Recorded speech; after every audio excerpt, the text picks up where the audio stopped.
My partner has trouble letting things go. I am very much in love with my live-in BF. We're 3 years or so in, and it's at the point that we've identified some unresolved issues between us and are working to improve communication and improve ourselves, both for ourselves and for each other.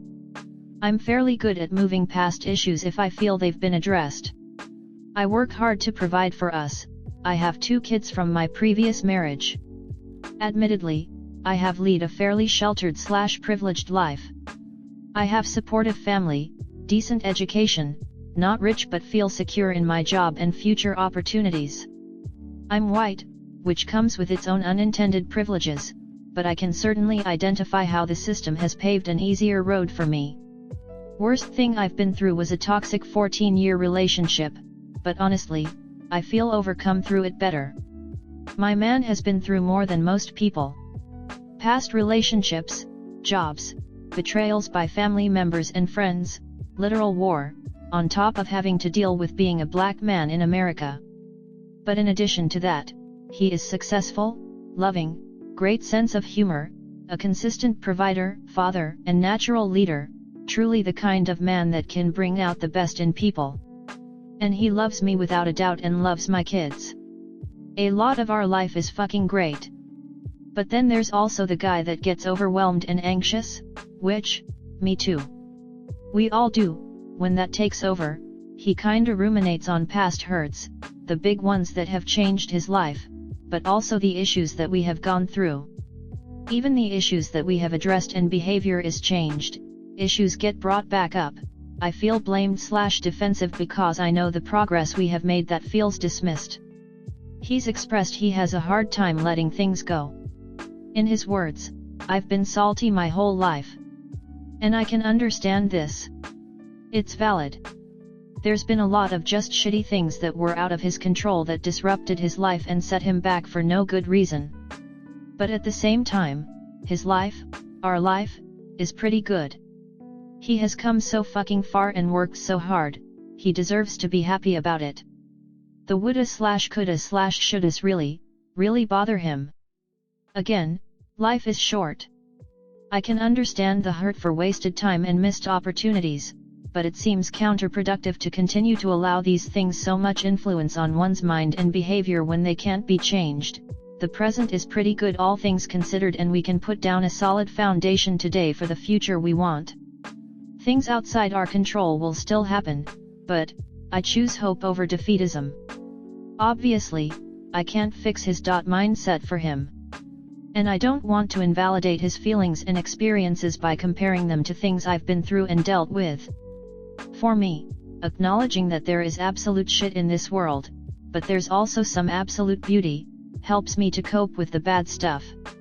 There's a lot of awful, but also a lot to be grateful for.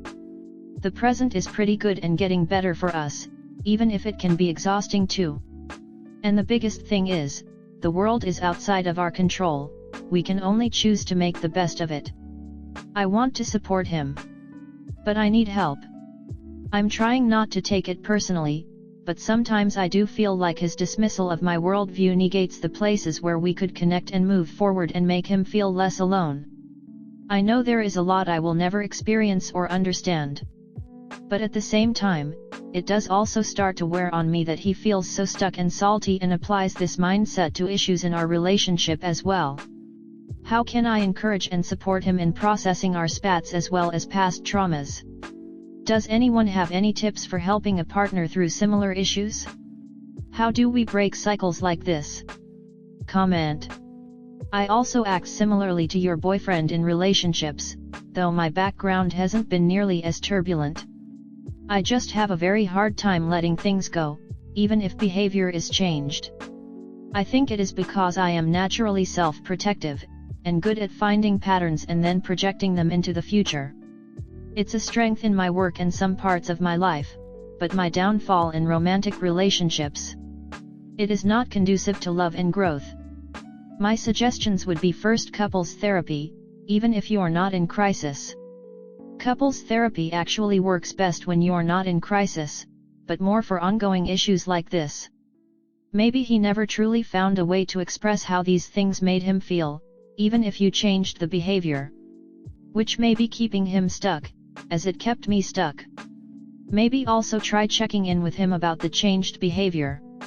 I know we struggled with this, and I am trying to make changes.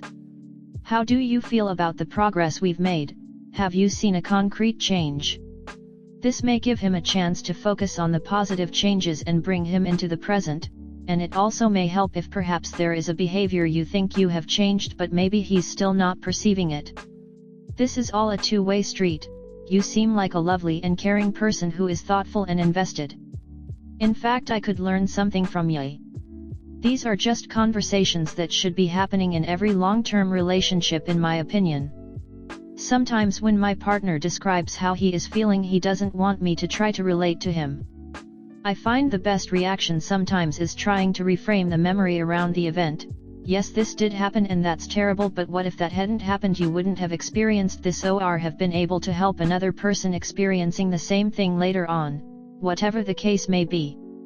In the moment, hopefully it helps him feel slightly better, and in the long run maybe he can start to reframe the memory when he thinks about it. I'm the same way. I think I would likely kill myself if I didn't have the legal aid center to help people who can't afford legal assistance and the fulfillment I feel by resolving my students' issues. It's also one of the reasons why I wasn't diagnosed with BPD until much later, because I'd found an excellent way of channeling my excess emotions and empathy, and other than these two symptoms and a tendency to binge eat, I wasn't showing any other symptoms.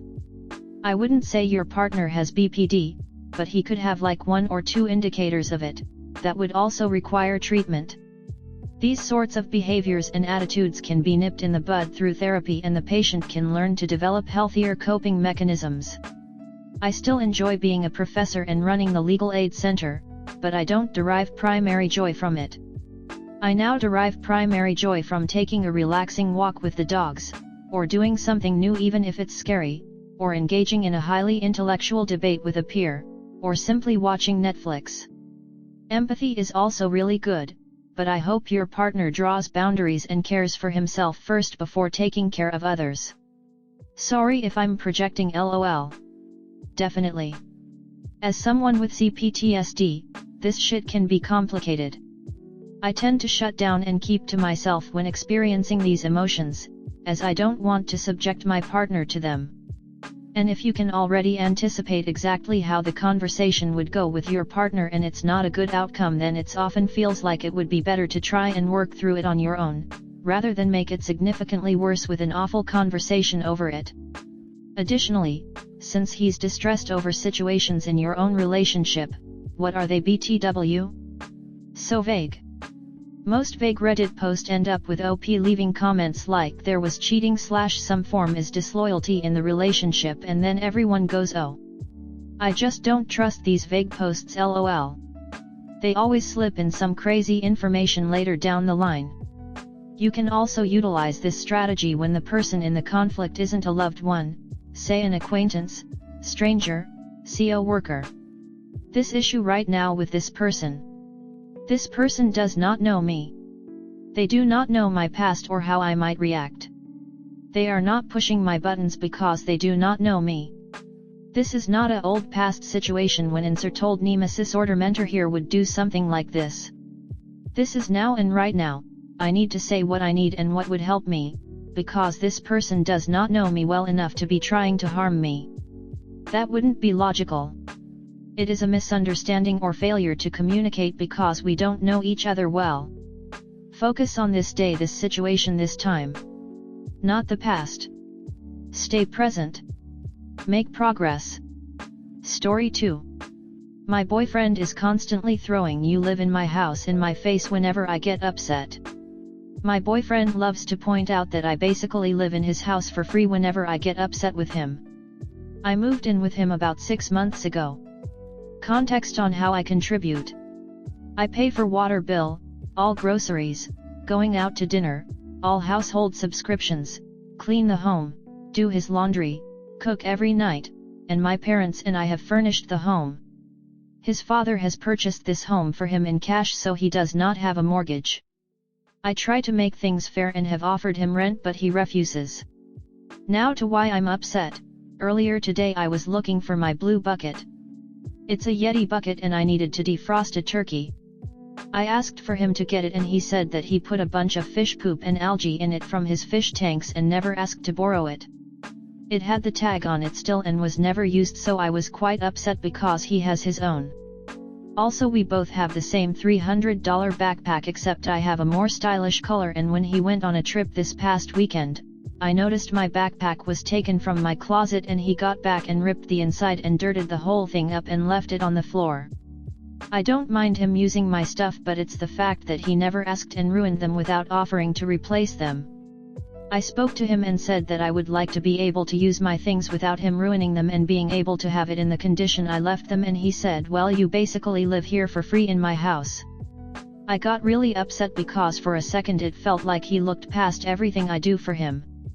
All I said to him was that I don't like when he makes that comment, and he just went on about his business.